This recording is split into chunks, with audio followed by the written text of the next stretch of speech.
এইটো মই আগতে ক'লো যে বহুতবাৰ একেটা কথাকে মই কৈ আছোঁ যে যোৰাবাটত হোৱা আনচাইণ্টিফিক হিল কাটিঙৰ কাৰণে আমাৰ গুৱাহাটীত পানীৰ পৰিমাণটো বাঢ়িছে।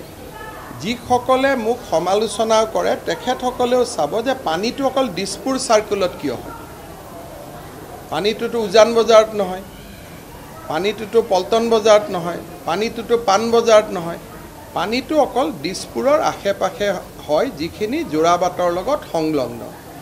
এতিয়া এটাটো মই অনুৰোধ কৰিম যিসকল ইয়াত ভুক্তভোগী গ্ৰীণ ট্ৰিব্যুনেলত তেওঁলোক যাব পাৰে আৰু মেঘালয়ত হিল কাটিংটো আমি কিছু পৰিমাণে আমি বন্ধ কৰিব পাৰোঁ। যিসকল গুৱাহাটীৰ বানপানীৰ ভুক্তভোগী তেওঁলোকে গ্ৰীণ ট্ৰিব্যুনেললৈকে গ'লে বহুখিনি পৰিৱেশ নিৰাময় হ'ব। সেইটো হ'ল নাম্বাৰ 1।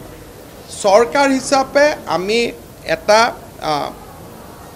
বিশেষজ্ঞ গ্ৰুপ এটাক আমি এংগেজ কৰিছোঁ যে কেনেকৈ পানীটো বশিষ্ঠ নদী হৈ মৰা ভৰলু হৈ দীপৰ বিলত লৈ যাব পাৰি। দ্বিতীয়তে কেনেকৈ জুৰিপাৰ আৰু ৰুক্মিণী নগৰৰ পিছেদি আমি শিলখাকুলৈকে লৈ যাব পাৰোঁ, কাৰণ বাহিনীয়ে আৰু অতিৰিক্ত পানী নলয়। এই দুইটা ব্যৱস্থা কৰোঁতে আমাক 3 বছৰ লাগিব, কাৰণ লেণ্ড একুইজিশ্যন লাগিব, মানুহৰ ঘৰৰ মাজেদি নলা বনাই লৈ যাব লাগিব, মানুহৰো সহযোগিতা লাগিব। এনেকুৱা নহয় যে আমি পইচা নিদিয়াকৈ মানুহৰ মাটি ল'ম। এই গোটেইখিনি সজাই পৰাই কৰোঁতে নেক্সট 3টা বছৰ আমাৰ কাৰণে এটা চেলেঞ্জিং হ'ব, প্ৰত্যাহ্বানমূলক হ'ব।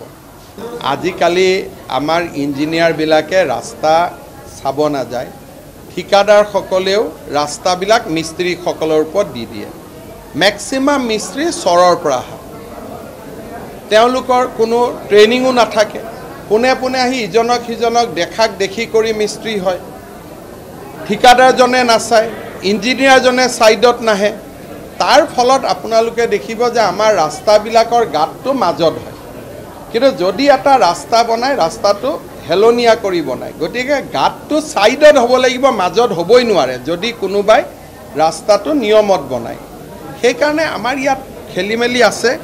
মিটিঙে পত্ৰই কৈ ৰাইজক সচেতন কৰি থাকিব লাগিব যাতে লাহে লাহে ভাল হয়। এতিয়া আমি ITI বিলাকতো মিস্ত্ৰীসকলৰ ট্ৰেইনিং আৰম্ভ কৰিছোঁ। 2টা দিন পিছত আমি নিয়ম বনাব লাগিব যে PWD ৰোডছত মিস্ত্ৰী অকল প্ৰশিক্ষণপ্ৰাপ্ত মিস্ত্ৰীহে কৰিব লাগিব। তেনেকুৱা লাহে লাহে 4-5 বছৰ লাগিব, লাহে লাহে আমি কথাবিলাক বদলাই গৈ থাকিম। মোৰ গতি যিমান উচ্চমানৰ হ'ব লাগে আমাৰ নহয়, কাৰণ ঠিকাদাৰটো যোনে তোনে হ'ব পাৰে, তেওঁ ইঞ্জিনিয়াৰ হ'লেও হ'ব পাৰে, ইঞ্জিনিয়াৰ নহ'লেও হ'ব পাৰে। সেইকাৰণে ব্যৱহাৰিক অসুবিধাটো বহুত আছেই, তাৰ মাজতে যুঁজি থাকিব লাগিব। যিমানখিনি পাৰোঁ ঠিক কৰিম, যিমানখিনি নোৱাৰোঁ যুঁজি গৈ থাকিব লাগিব।